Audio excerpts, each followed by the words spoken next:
एक नदी के किनारे एक सुंदर हरे पंखों वाला तोता रहता था। तोता बहुत मीठा बोलता था, लेकिन उसके दिल में एक बुरी आदत छुपी थी, लालच। उसे हमेशा सबसे अच्छा, सबसे चमकदार और सबसे ज्यादा चाहिए होता था। उसी जंगल में एक काला, शांत और बुद्धिमान कौवा रहता था। वह कम बोलता था, लेकिन जब बोलता था तो उसकी बातों में अनुभव और सच्चाई होती थी। कौवा और तोता बचपन से दोस्त थे, लेकिन दोनों की सोच में जमीन आसमान का फर्क था। एक दिन तोता पेड़ पर बैठा मीठे फल खा रहा था। तभी उसने दो पक्षियों को बातें करते सुना। वे किसी सुनहरे फल के बारे में कह रहे थे, जिसे खाने से कोई भी जंगल में सबसे महान बन सकता था। अगर ऐसा फल सच में है तो उसे पाने का हकदार सिर्फ मैं हूं, क्योंकि मैं सबसे सुंदर हूं, सबसे तेज उड़ सकता हूं और सब मुझे पसंद भी करते हैं। तोता का मन लालच से भर गया। वह तुरंत कौवा के पास पहुंचा और उत्साह में सारी बात बता दी। तोता, बिना देखे सुने किसी बात पर भरोसा करना ठीक नहीं होता, क्योंकि जंगल में कई बार अफवाहें फैलती हैं और लालच में पड़कर समझदार भी गलती कर बैठते हैं। तुम हमेशा डर की बातें करते हो, कौवा। अगर हम कोशिश ही नहीं करेंगे तो हमें कभी पता नहीं चलेगा कि सच क्या है, और मैं यह मौका छोड़ना नहीं चाहता।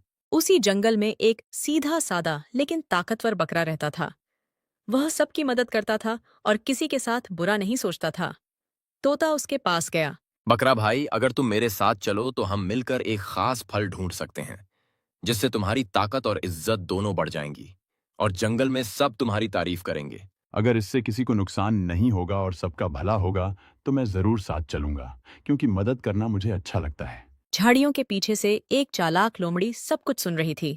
तोता का लालच और बकरा की भोलापन दोनों मेरे काम आ सकते हैं।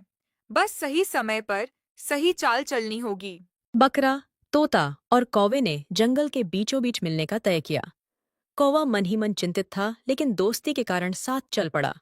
रास्ता धीरे धीरे कठिन होता जा रहा था। मुझे यह रास्ता ठीक नहीं लग रहा, पर अगर हम जा ही रहे हैं तो एक दूसरे की बात सुनना जरूरी है, क्योंकि अकेले की जिद सबको मुसीबत में डाल सकती है।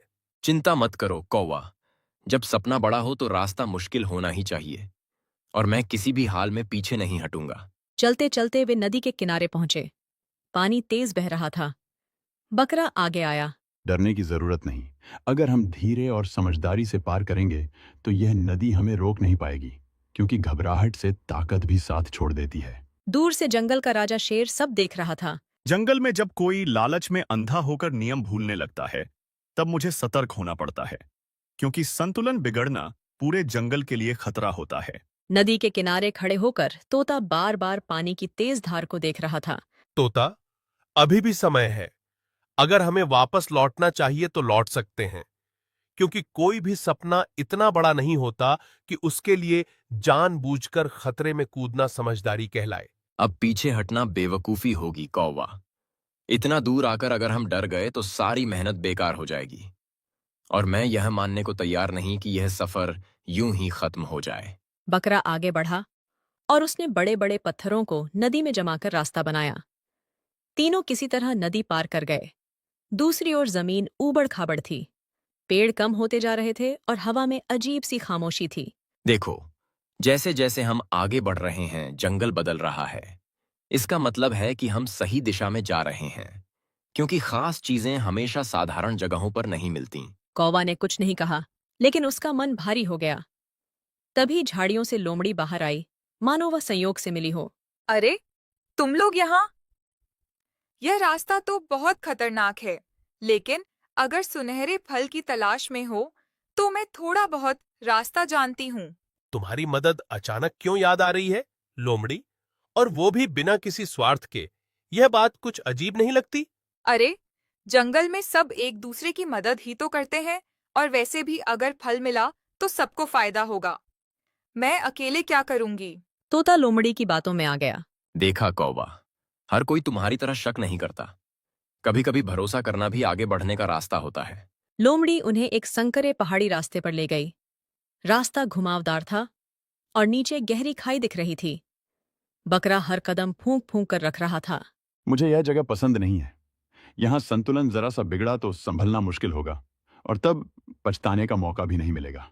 डर से कदम रोक लोगे तो मंजिल कभी नहीं मिलेगी। बस थोड़ा और आगे चलो, फिर सब कुछ साफ दिखाई देने लगेगा। थोड़ी दूर चलने के बाद एक गुफा नजर आई, जिसके अंदर से हल्की सुनहरी रोशनी आ रही थी। तोता खुशी से चिल्ला उठा। वही है, मुझे पूरा यकीन है, यही सुनहरे फल की जगह है। अब मेरी मेहनत रंग लाने वाली है। कौवा ने गुफा के आसपास देखा। उसके निशान और हवा की दिशा कुछ और ही कहानी बता रहे थे। यह रोशनी प्राकृतिक नहीं लगती और यहाँ किसी बड़े जानवर की मौजूदगी के निशान हैं।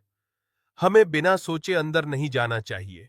लेकिन तोता पहले ही अंदर उड़ चुका था। बकरा और कौवा भी मजबूरी में पीछे गए। अचानक गुफा गूंज उठी। मेरे क्षेत्र में घुसने की हिम्मत किसने की, और वह भी बिना अनुमति? क्या तुम लोग जंगल के नियम भूल चुके हो? गुफा के अंधेरे से जंगल का राजा शेर बाहर आया। उसकी आंखों में तेज और आवाज में गुस्सा था। तोता डर से कांपने लगा। महाराज, हमें माफ कर दीजिए, हम किसी को नुकसान पहुंचाने नहीं आए थे, बस एक अफवाह के पीछे यहां तक आ गए। सच हमेशा डर में छिपा होता है और झूठ अक्सर लालच का सहारा लेता है। अब देखते हैं यहाँ कौन किस इरादे से आया था। गुफा में गहरी खामोशी छा गई थी। शेर की भारी सांसों की आवाज साफ सुनाई दे रही थी। तोता डर से कांप रहा था। महाराज, हमसे बहुत बड़ी गलती हो गई। हमने बिना सोचे समझे अफवाह पर भरोसा किया और आपके क्षेत्र में आ गए।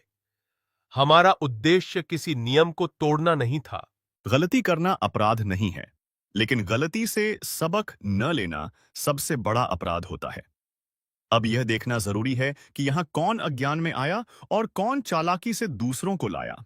लोमड़ी अब तक चुप थी, लेकिन उसकी बेचैनी साफ झलक रही थी। वह धीरे धीरे पीछे हटने लगी। महाराज, अगर दंड मिलना चाहिए तो मुझे भी मिले, क्योंकि मैंने पूरी सच्चाई जाने बिना साथ दिया और अब समझ आ रहा है कि ताकत से ज्यादा जरूरी समझदारी होती है। मैं मानता हूं कि यह सब मेरी लालच की वजह से हुआ। मैं बड़ा बनना चाहता था, सबसे अच्छा कहलाना चाहता था, लेकिन आज समझ आया कि लालच इंसान या पक्षी को अंधा बना देता है। शेर ने एक दहाड़ लगाई, जिससे गुफा फिर गूंज उठी। लोमड़ी, तुम चुप क्यों हो? क्या तुम्हें नहीं लगता कि तुम्हारी भी कोई भूमिका है, या तुम फिर से चालाकी से बच निकलने की सोच रही हो?